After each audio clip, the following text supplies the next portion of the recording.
Hello chess lovers, Suren here, and in this video I want to share with you a very aggressive attacking game played by Italian chess player Sergio Mariotti. Mariotti is the first Italian chess player to earn Grandmaster title. FIDE would award the title in 1974.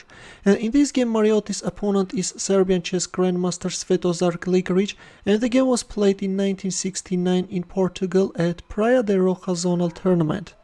In this game Mariotti had white pieces and he opened up with d4, to which Gligoric answered with knight f6, c4, g6, knight c3, bishop g7, e4, d6. Black is going for King's Indian defense, against which Mariotti is choosing the double-edged 4-pawns attack. When choosing this variation, white has to take into consideration one fact. If black can successfully undermine white's center, white can find himself overextended, and on the other hand, it requires an utmost precision to face this line for black, something which Gligoric would fail to do. c5 was Gligoric's answer, d5, black castled kingside, bishop e2. From e2, white can support the advance of the g-pawn, e6. Yes, black's goal is to break into pieces white's center.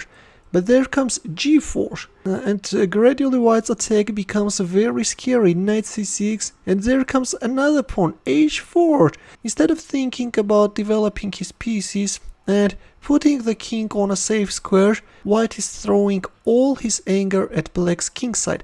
Knight d4 by Gligoric, this time h5 was played, and d5. With this move, black is aiming to neutralize white's attack by opening up the position, but playing g5 is stronger. In this case, once black is managing to lure away the f-pawn, is getting a nice outpost for the knight on e5. And if g6, then after h takes g6, h takes g6, black can play knight e5. According to Stockfish, this is the most precise defense for black, but in the game we see d5. Here comes e5, knight e4, and h takes g6. So finally, white managed to open up the h file, and in order to intensify the pressure, white needs more pieces. There comes queen d3.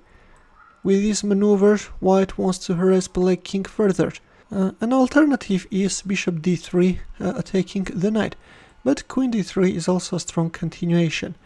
b5 by Gligoric, which is already a serious mistake, after which black's position is starting to collapse. Well, instead of playing b5, it was better to go for the exchange of knights on c3 and then capture on e2 and play queen e8, protecting the pawn on g6. But in the game we see b5, and now let's see how is Mariotti going to punish the renowned chess grandmaster. Knight takes e4, b takes c4, queen h3. Already white queen is ready to penetrate the 7th rank, and after d takes e4, we see that move queen h7 check, king f7, and there comes f5. All the time the aggressive white pawns are stepping forward, thus looking new targets. E takes f5, and there comes rook h6. g6 is the target. So looks like that we totally neglected knight c2 check, but this is not a venomous threat, and at this point accepting the rook sacrifice can be catastrophic for black, because once you are losing the pawn on g6, checkmate becomes a matter of moves. If king g8, then bishop takes c4 check is coming.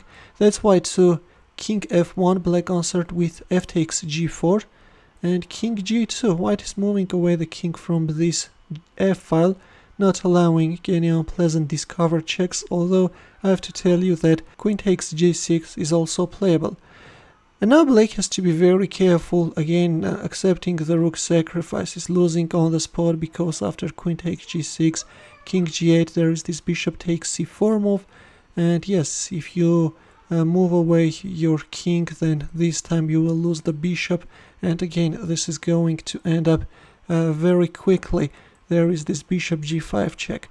In the game to king g2, black answered with knight e1, and the idea is that black wants to neutralize this bishop, thus strengthening the pawn on c4. And at this point, finally, white won the pawn on g6. King g8, queen h7 check, king f7, bishop e3. White is now ready not only to switch the rook into the attack, but also in some cases c5 is going to become a target. Queen e7, and there comes rook f1 check, king e8, queen g6 check, rook f7, queen c6 check, just no way out, queen d7, and this time we see rook e6 check, king f8. Well, if king d8, then white has this rook takes f7 move, and if queen takes f7, then bishop g5 check is winning. In the game 2, rook e6, black answered with king f8, but this time we see bishop takes c5 check, knight takes c5. Well, if king g8, then rook e8 can be very unpleasant, and then queen takes e4. White pieces are so well placed that all the time they are managing to join the attack in the best possible way. And now if king h6, then bishop e3 is winning.